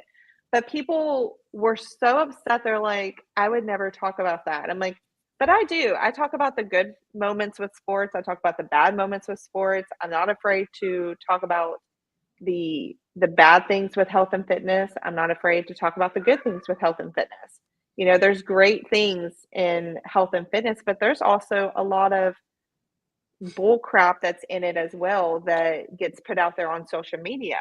You know, it's the same with, you know, sports and baseball and the teams. There's great teams, but there's also some not so great teams, you know, and there's not some great coaches. And now with NIL deals and brands and out money, it's getting outrageous. Dude, a 13-year-old signed an NIL deal. I mean, there's a kid that's like 10 years old signed an NIL deal to play video games. Jeez. See, I think that's too much. Now, I think if they're in college or high school to college, I think because like I said, it wasn't a big thing when I was growing up. Back in 2004 to 2008, it wasn't like a huge thing. But I look at it now and I look at, can it help your brand? Can it help you go further in your career? You have to make sure, like, and this is something I do as a sports creator, or I don't even like using the word influencer. I just create stuff. Right. You want to partner with a brand that aligns with you. I've had to end partnerships with brands that, you know, maybe morally we just didn't see eye to eye on it. We agreed to disagree on things. I didn't believe in their product. I just couldn't do that. And I think with the NIL deals, I think it comes down to the player making the smart decision and also counseling their parents of, is this the right fit for them? Because there's sometimes I think people take the brand deals and then they forget the whole sport and they just, they go a different path. Or it gets to their head. They feel like they are untouchable almost, because they have so much going on. God, that was happened to Mickey. I forgot what Mickey's last name, but he was a basketball player, and then all his highlights was posted on social media, and next he become a big social media star. He's really good at basketball. I ain't taking that away from him, but he become really big in social media, and kind of went to his head. He started making really bad decisions. Then one night, this person drove into his driveway, and he started shooting at the car for whatever reason. I don't know. He was trying to show out for social media or the gram, and he ended up getting arrested and doing the whole ordeal. I'm not trying to lay a joke here, Swift, but I mean, was that before or after John Morant when he was flashing? No, I'm being serious. It was kind of. It might. I can't because really I mean, remember. like I want to say maybe it might have been kind of in a similar timeline because of the stuff happening with him and John Morant. But he ended up he ended up at USC on the bench. Like the dude was a star. He used to play with Bronny in high school. So that's how he was buried in Bronny. Like he was in the starting rotation. And then his downfall just trickled. He just started making bad decisions. It went to his head. Mm-hmm. I think that's what the main thing I used to when it came to like NIL deals. And I keep up with some basketball. Like I love Angel Reese. I do. And I know some people don't like her. I have family members that are like, how could you like her personality? I'm like, because I was that type of player. I was that cutthroat player. I'm going to get in your head. I'm going to do everything I can to throw you off. Now, I wonder where my son gets his competitiveness from. Mm-hmm. It makes sense now. But they were saying, because she's the Bayou Barbie and she's this and she's got all these brand deals, like it went to her head. And I'm like, I don't view it that way. I think it can go to your head. I think you always have to just stay humble. But, I think it's great that they they take advantage of it. Let's be honest. I mean, it's expensive when they're in college and we don't know their financial and everything. I think you should market yourself in the best way and partner with the best brands that fit for you. I always have this saying when I get like brand offers, don't take things for the money. Like look into the brand, truly believe in the brand. I have partnerships that I truly believe in, and I will, if I don't believe in it, I'm not going to promote it. I'm not going to word of mouth it. I'm not going to recommend it. Nothing. I don't care how much money you pay me. There's a brand out there that, I don't know if they've approached Aaron about it, but it's like a shoe insole. And some girl that I knew, she was like, oh, you should partner with them. They're going to pay me like this amount of money. And I'm like, I would rather go to Walmart and get Dr. Scholl's for like $10 to $20 than pay $200 and something for some shoe insoles that I just don't believe in. I don't care buy new shoes. Yeah, that's what I think. Just get $200 shoes, get some aces or some you have to believe in what you believe in. And so I think the NIL deals are great. I mean, that's just me personally, but here's my opinion. I'm sorry, Randy. No, for sure. When they start teaching these kids finance in school, I'll be okay with it. Because like Traci, I agree with you. Like parents, you need to be involved. But here's the problem: is there ain't too many lawyers in all these kids' homes, and I have heard horror stories already where kids have like jumped on the first thing, either in high school, getting ready for college, and then they're left with this obligation that now is not beneficial to them. And like that's the whole thing is. Like everything Traci said, but you know what? It's a contract that you're signing that you as an individual are responsible for. And you have to read every word of it. Oh my God, don't take anything as face value because there's loopholes and things there. I mean, kids now that are being recruited for college. I was talking to a softball trainer or hitting coach trainer, and he was telling me that one softball college, like a D2 school, offered a girl $50,000. But then another one offered her $6,000. And then it's, I mean, we're putting a lot of expectations on kids right now, and I just, man, I have to ask, before NIL. Now, obviously, I'm coming from a place where college sports does not exist, and when during the time before NIL, weren't they being approached by the boosters? Weren't they being approached? Didn't like, if I recall, wasn't it LeBron James driving a Hummer? Hummer in high school. Yeah, and obviously LeBron was going to get his bag, and because for somebody who wasn't really familiar with NIL deals and so on until recently, you think about Maurice Claret, who was just running it in college, and then he tried to declare early for the draft, and that didn't happen, and just his life just spiraled into nothing. Yeah. And a clear example, Bobby Hurt, who just ran it in Duke, was an absolute legend. And within his third week of pro ball, gets into that serious car accident and was never the same. So, I mean, to Tracy's point, you think about, how much are they going to veer off with NIL deals? I mean, to me, I think that they were already on the way to the gutter in the first place. Well, the problem is every state has different rules. Every state's got different laws. There's no consistency across the board. There's no go to this source for the right answer.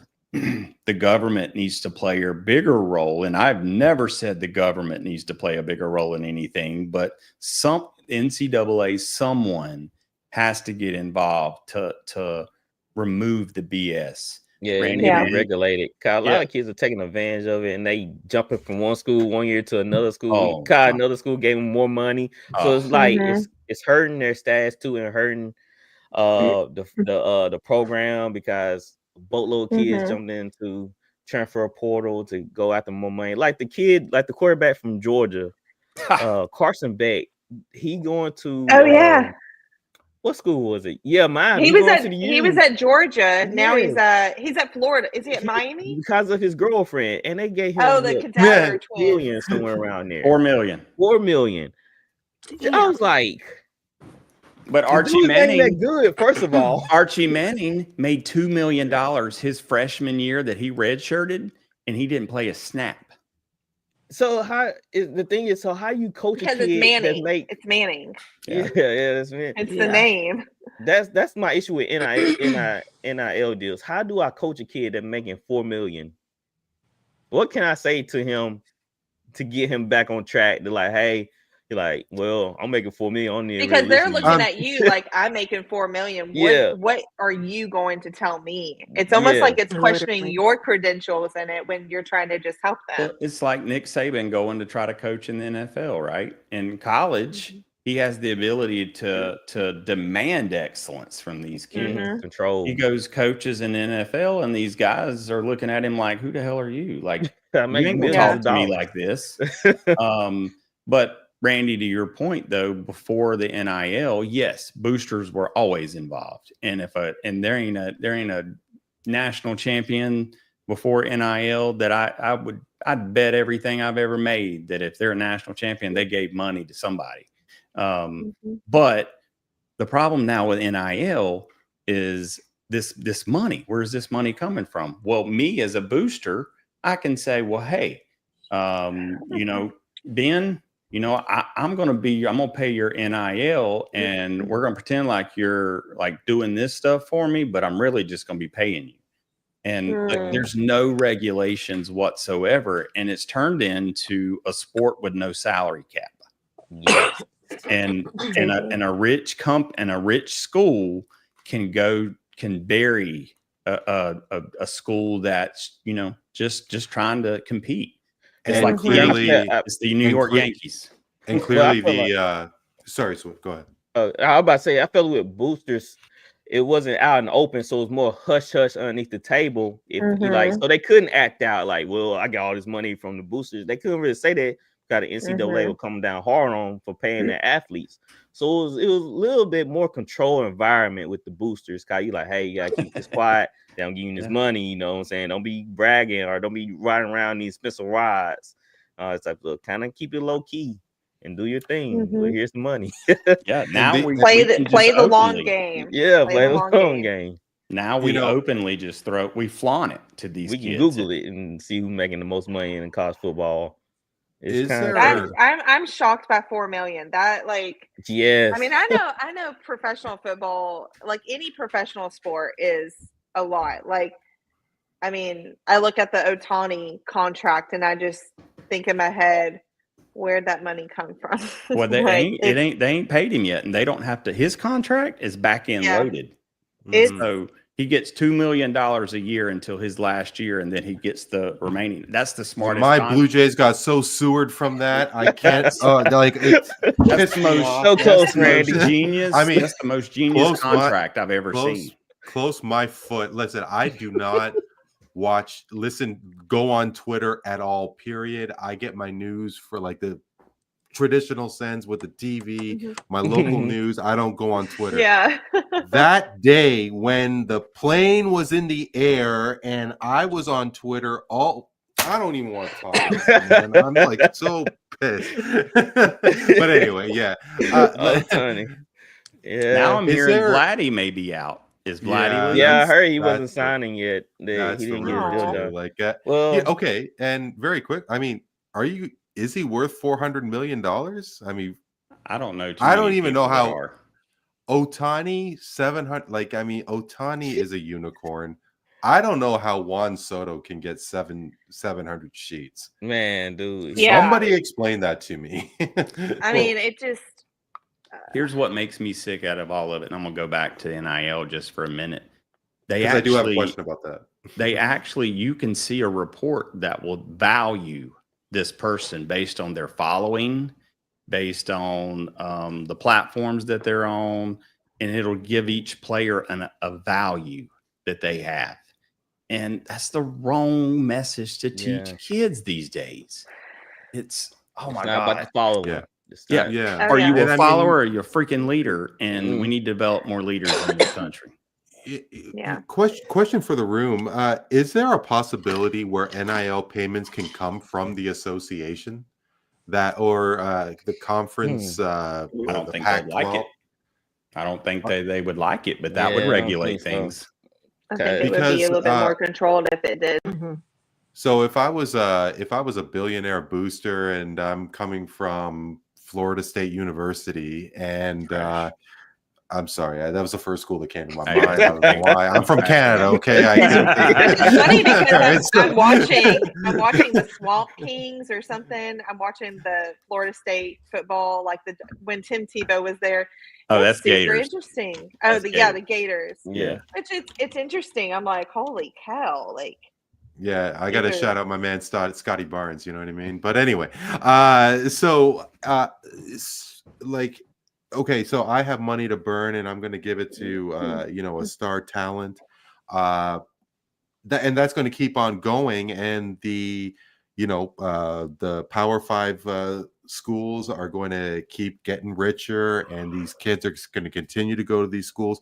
What if all the money did get filtered to the association where the mid-sized schools can actually have a chance at getting some talent? Like, is that possible? Like, I'm asking. It'd be some way somebody find a loophole or do something to get those players or promise them something. Because they always do something like that, like, I buy your mama a house. They'll promise something to the parents, or because the parents are involved some way. Yeah. Here's the issue with that, Randy, is guess what happens when now the money is fueling through another body? Guess what happens? A little bit. Who gets to keep a percentage of that? Right? I'm not touching this money for free. There's gonna be some scandal. But there's gonna be somebody doing something dirty. That's over the money anyway. I feel like the universities should be involved in these conversations, and they should be ultimately responsible for what these kids are signing themselves up for. Because they don't know. Yeah, They don't know. Well, because at the end of y'all- the day, even though they are, legal adults, they're still young kids, and they're getting into the territory that they're not familiar with, and you don't want to see a player, sink or swim in that kind of situation. well, we're You know, putting you them want we're putting them in you don't a, want to put a or Yeah, putting losing them I in that could imagine. situation. Like I was a pretty good kid growing up, but somebody Mhm. slid me $4 million for playing football. Oh, they couldn't tell me nothing. I'm acting now. No, like, I'm done. I ain't even got to finish I'm like, school. what? Coach is like, go run them gases. Who go run what? Exactly. Like, I'm Be already like, good. I'm Coach, $4 I'm in million. Nah, No. Coach, how much you cost me if I make you run these? Yeah, I'll go ahead and pay you. It's like to be it's like honest, the I'll get out probably of gym card. Like, be out hey, go run partying. foul 4 poles. million? I can't. I'm worth $4 million. Yeah, like I can't. hurt I'll break a myself, nail. coach.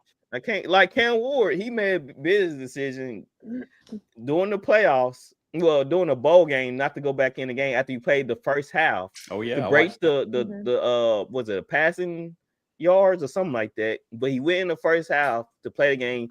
Then he sat out the second half because he didn't want to get hurt. I was like, Dude, but I'm you a played the first Hurricanes half. fan. There's no rule that you can't get hurt in the first half. I'm a Hurricanes fan, and that to me, look, if I had paid money to go to that bowl game, to see them lose like the last minute and know he elected, I paid money to go to this. Right? It's You like want to show, It's yeah. like you paying money, Randy, to go see LeBron play, and he sets the bench. Right? I mean, like we're giving kids way too much power at such a young age, and we as humans aren't built to deal with those situations and without guidance. And that's where the universities should come into play. They should have their lawyers involved. They need some type of boundaries set. Oh my God. And to help guide these parents to make the right decisions for their kids. It should come like, I don't know. That's how some parents use their kids. We know it. So it's going to happen with the NIL deals. They're going to be using their kids like Aaron, stay longer. Don't go. I taught Aaron the term they Chris Jenner them. Because Kris Jenner is the momager, and there are, like, I see it in our area. There's a lot of people that will pimp their kids out on. There's so many like travel ball social media Facebook pages and social media. They will pimp their kids out for it, and I'm like, you just sound like you're selling your kid just for the sport, and it's just there's a lot that try to manage them at such a young age, and it almost becomes, well, do they want it, or do you want it more than they want it? That's right. So, right. Well, before we come to close, Traci, I do have one last question for you. Of course. My son have a bad eating habit and water habit. A bad eating habit and what? And water? Water habit, yes. So, what advice would you give young athletes to look to improve their nutrition? I'm trying to get him to drink more water, but always keep it simple with nutrition. A protein. Is he in there?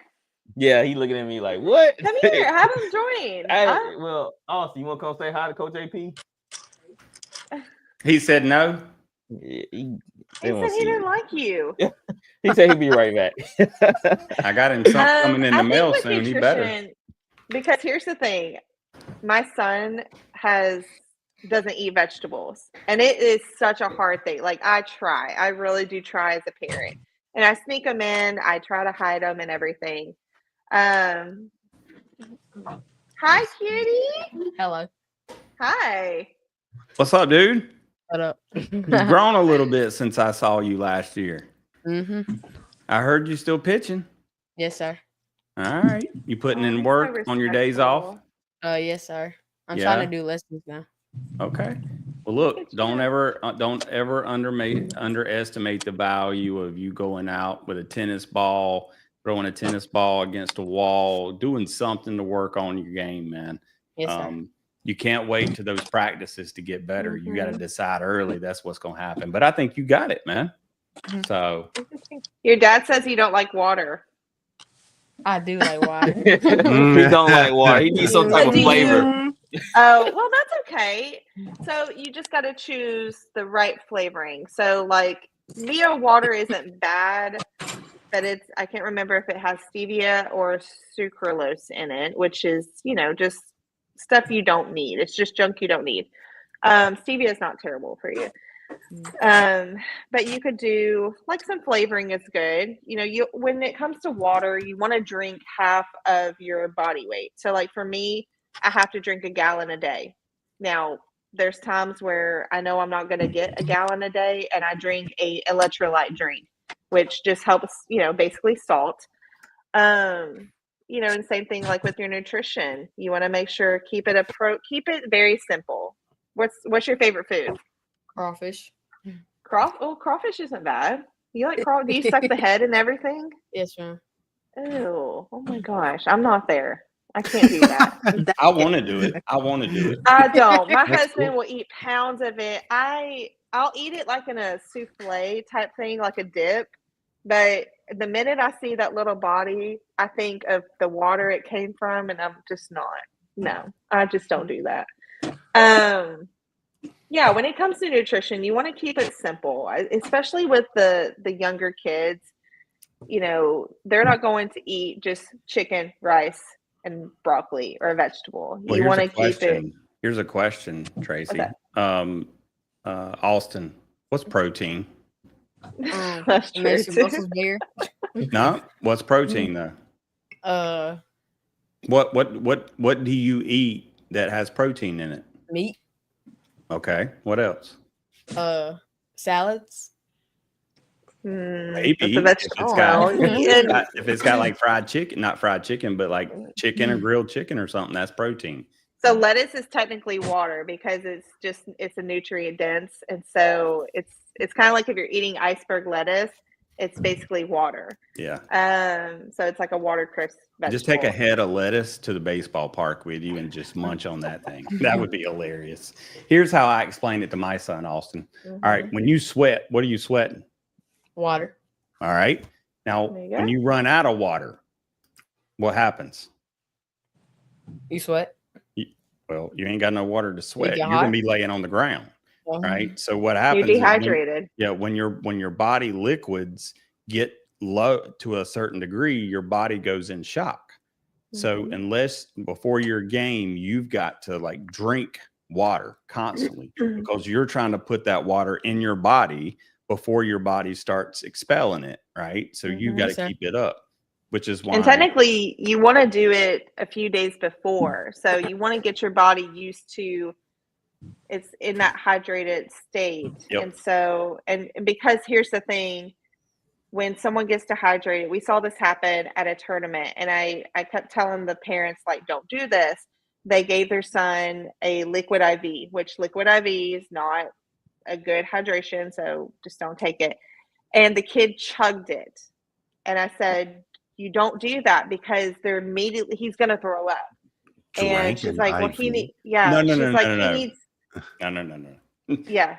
Tell him what liquid IV is. So liquid IV is basically a hydration. It's a salt blend. It just puts electrolytes in powder. You put in and your it's a powder. Yeah, it's a powder. It's I thought it's like the thing they hook you up in the bag in the hospital. I'm like, no. That's their play. I mean, there are. Listen, there are those. Yeah. But yeah.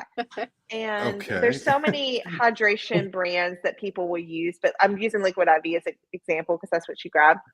And I remember telling her, like, hey, you got to be careful about hydration drinks and like chugging them because you can actually make yourself sick from it. It's not, you're supposed to sip on it, which is why I tell clients when you play a tournament, especially the younger ones, hydrate days before, start that process.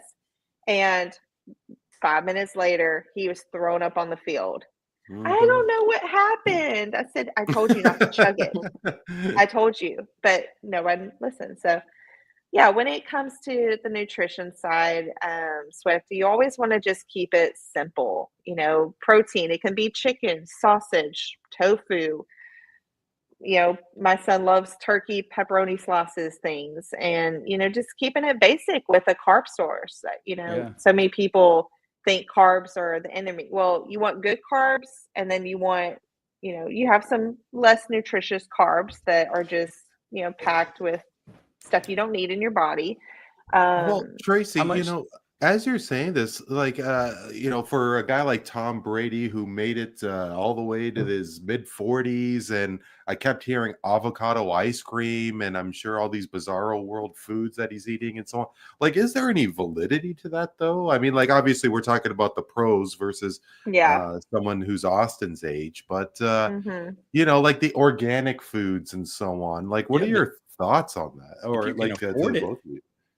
I mean, I don't think everything organic is like the best thing. I don't think you should go out and buy organic only. I think a lot of it comes with a balance, and I think a lot of it, there are nutritious facts with avocado. Obviously, there's a lot, it's your healthy fats.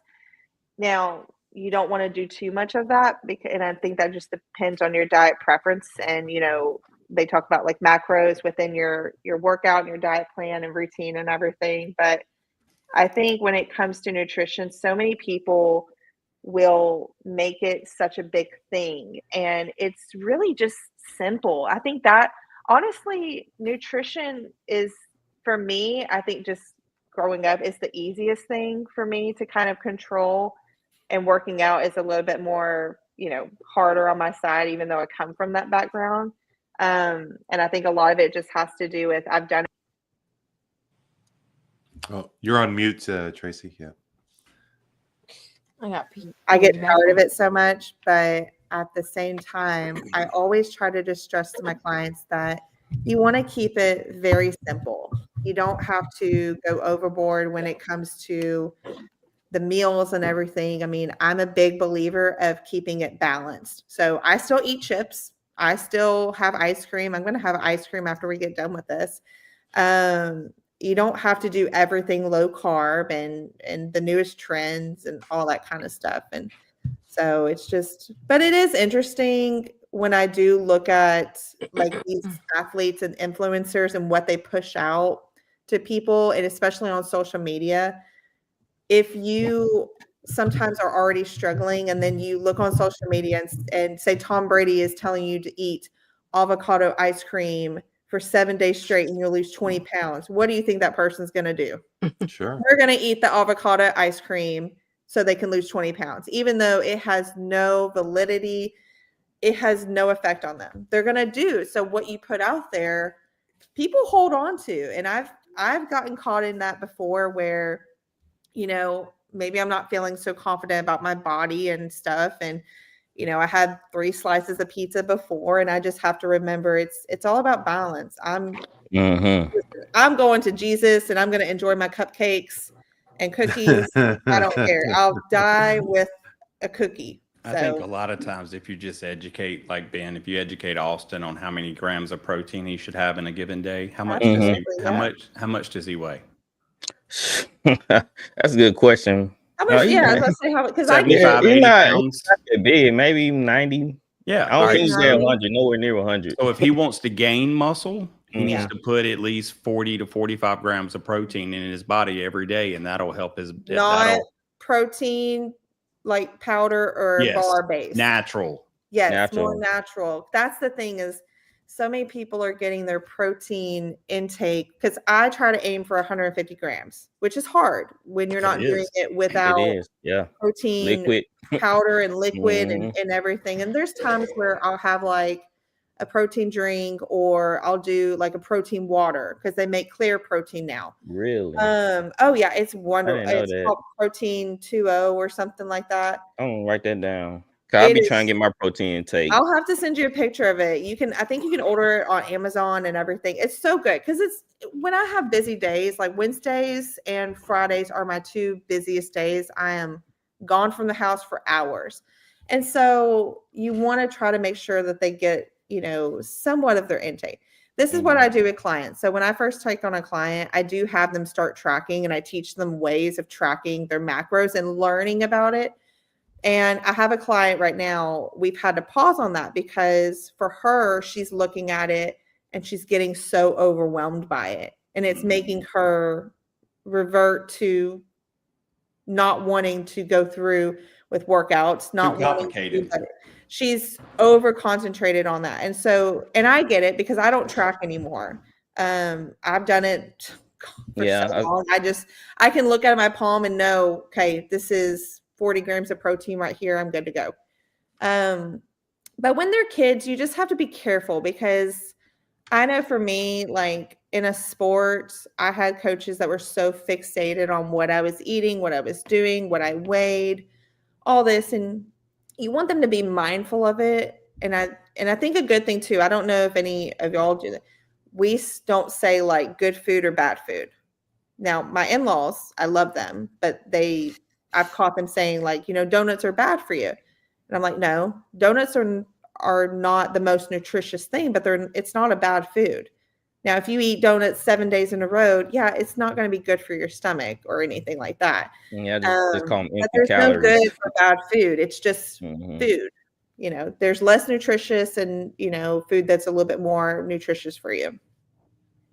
So thank you, Traci, for giving my son some Yeah. pointers. He's all about putting on muscle. Y'all trying like, you see that? I know. He's got to fuel them. He's got to feed them. You got to feel the muscles. Carbs are going to be his friend. I mean, I will say, does he like sweet potatoes? I hate sweet potatoes. I love sweet potatoes. Sweet potatoes my go-to, man. It's like it's nature's fat burner. It's the best. It's the best carb source, because it's not like a slow digestive one, kind of like oatmeal, but it's a little bit below, and it's definitely better than rice, in my opinion, unless you get a rice that has like a low glycemic level, which there's really only one brand I know of that's really good about that. It's called Parish brand. But other than that, like, sweet potatoes are so good. You can do so many things with it. So you can. All right, hey, Randy's making a face. I'll take your word for it. I don't want to touch. Y'all can keep it. Randy, I will say, like, I did try. Is it called poutine or? yeah, for sure. I tried it so we went to a Canadian restaurant in Dallas, Texas. I'll have to go back and think of the name of it. It was like maple something, but they had that for breakfast. And I mean, I don't eat anything. I don't eat French fries for breakfast, so it was a little weird for me. Yeah, but it was good. I was like, I like it. Well, poutine? Poutine. Poutine, yeah. So it's Poutine. It's like Linda, have you heard of poutine, Linda? I have heard of it. I've never had it. So it's very funny. So the very first time I did a roundtable with Ben, for lunch in high school, we were all about fries and gravy, right? Because we didn't. Yeah. So, I mean, ketchup is definitely a thing. I personally don't put ketchup on French fries. There's actually a small reel. There's an Instagram reel about when Flowers was asking about French fries, and he was asking if Canadians put vinegar on French fries. Some of us do. That being said, like malt vinegar or like white vinegar? White vinegar. Yeah. So, I think malt vinegar. No, it's malt vinegar. Yeah. Malt on French fries? Yeah, you can. They're in restaurants. Five Guys, they got malt vinegar everywhere. Huh? Oh, we don't have a Five Guys anymore. We have a Five Guys. I gotta go with my local Five Guys now to see what you're talking about. I ate there the other day. They closed ours. We don't have one. Really? Yeah. So that's my jam there. Yeah. So Ben had no idea about fries and gravy, but then I didn't bring up during that roundtable, and basically it's cheese bits on the gravy, which melts, and you get the fries going and everything, and that's a Canadian staple. Kind of like loaded fries to me. I mean, we were eating breakfast at 8 a.m. and we went to this restaurant. It's called Maple Leaf Diner, and they are from Canada, and they came to Dallas, Texas. Okay. Apparently, like, they are highly rated. There was a line outside the door by the time we got done. But my husband, he works, there's Canadians that come and work with him and everything. And he was like, you got to try it. And I'm just very basic I eat breakfast stuff for breakfast. I don't do like lunch things for breakfast. I'm very regimented. French fries. I tried it and I was like, this isn't bad. I like it. I've never had gravy on my fries, but that's interesting. You don't do ketchup on fries because I love ketchup on Me everything. personally, no, because I actually put mayonnaise on my French fries, and yeah, so I do. I'm a mayonnaise guy with my French fries, but Coach, don't worry about it. One of these days, you and I are going to meet in person. No, and you know what? I'd definitely be up for having you on my podcast. We could cut up a little baseball. Yeah. And Yes. yeah, let's do it up. But have you guys heard of ketchup potato chips? Canadian. Okay, yes, I did try staple. them, and they were gross. Gross. You really? Oh, Yeah. you're breaking my heart, Tracy. I Come on know. now. I wasn't. You probably would hate what I do with ketchup. So, like growing up, this was like my favorite meal. Y'all, the Southerns know it. Like meatloaf, mashed potatoes, and either corn or pea. I always did like green peas, and I'd take my mashed potatoes, I'd take my peas, and then I do mix it up and do some ketchup on top. Oh, and the look on my son's face I don't was like ketchup that much. I do. I love it. That's the only way I ate my peas. My mom said I would make my ketchup peas and peas. my mashed potatoes. Yeah. And I'm like, it's just a Southern thing. So, but it's a little hit or miss. There's a great reel of the LA Chargers trying ketchup potato chips. Some of them loved it, some of them hated it, some of them were indifferent. But yeah, I'm amazed that it didn't fly in the U.S. We piggy over here. So before we get off the show, I got this little funny clip to show, and then we'll begin off. It's about travel baseball. He posts a lot of TikToks about it, and it's pretty funny. I want to apologize now. Can y'all hear that? Oh, I've seen it. Yeah. It is 8 miles away. The South America tournament starts this Monday in Peru. Once that's over, we will hike the Amazon rainforest to get to the port of Spain by Thursday, where a Carnival cruise ship will take us to South Africa for a game in Cape Town. From there, we will bus up and play in the Saudi Arabia Classic. Now, I know what you're thinking. Pretty low-key schedule. But after yesterday's attempt to play the Sentinelese tribe on their island, I felt like we should take it easy the next few weeks. Where's Mark? How you feeling? Good. You should probably get that checked out after the season's over. But for now, you are in charge of team snacks for the upcoming games. And don't forget, 2 of the kids have peanut allergies. It's like, I mean, it's like a list of stuff. He's like, really? So spot on. I love that guy. He always posts funny content. He's funny. I love it. Thank you, Traci, for joining us. Thank you guys for having me. Where can people find you? So I'm on Instagram at Traci Bond. It's at Traci_Bond. And I think I am on TikTok still. It hasn't gotten taken down yet. So it's Traci.Bond89.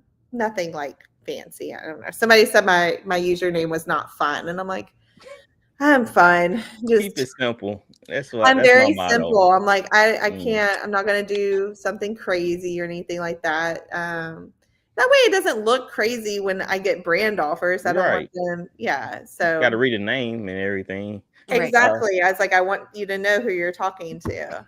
Yeah. Thank you guys so much for having me. I loved it. You're welcome. Coach AP, where can people find you and your show? We're everywhere. X, Facebook, Instagram, TikTok, Twitter. Nope. I already said X. YouTube. Yep. We're on everything. Just everything. All social media platforms. All social media, including LinkedIn at the Slide Podcast Show. Awesome. Awesome. Not the LinkedIn.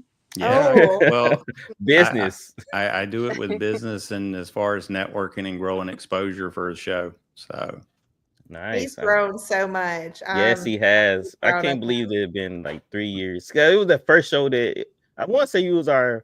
I think it was the first or second guest.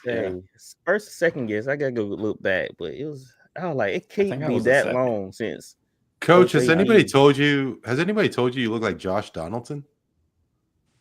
Who is Josh Donaldson? Remind me. He won the MVP with the Jays. was with Oakland. No, never heard that. Okay. I'm sorry. I'll take it as a we got his good double thing? on the show. Yeah, the bringer of rain. The bringer of rain. Randy, our partners in Canada, where can they find you? At VOF Canada on YouTube. Instagram is basically my main source when I spit out stories and so on. All at VOF Canada, Twitter, Threads. Yeah. Nice, and I'll be on pins and needles definitely for tomorrow's hockey game, Canada USA. I don't like our chances. I'll tell you that right now. No, I'll tell you that right. Don't boo the USA national is- anthem, Randy. Maybe you Yeah. should do the national anthem. I'm not going to go there. They found out. All right, Linda, we know you do your own thing on the side too. Where can people find you? You guys can find me at Hot Take Hottie _, Instagram and TikTok. Well, man, the guys, they missed a good one, but I hope Flowers get healed up soon. RC, I hope your child won the championship game, and we'll be back. Traci, don't be a stranger. You're welcome on the show anytime. Oh my Thank gosh. you, Coach AP. Anytime. It was so Thank much y'all, fun. guys. Thank you guys, I loved it. Yes, we gotta do it again sometime. Yeah, and Linda, next time I want to hear you talk. I think she was calling out when for more fun, about right? football. No, If because it's I don't have any kids, so I'm taking Oh, when I You're do. taking yeah. notes on what to do when you do have kids. And There you have go. Sports. Yeah, but if you were talking about Brock Purdy, she would have something to say. Yeah, Hey, I like Brock Brock Purdy. San Francisco. I like So, him. all right, guys. Until next time, we out of Catch you on here. the slide. Bye. See you guys. See you guys.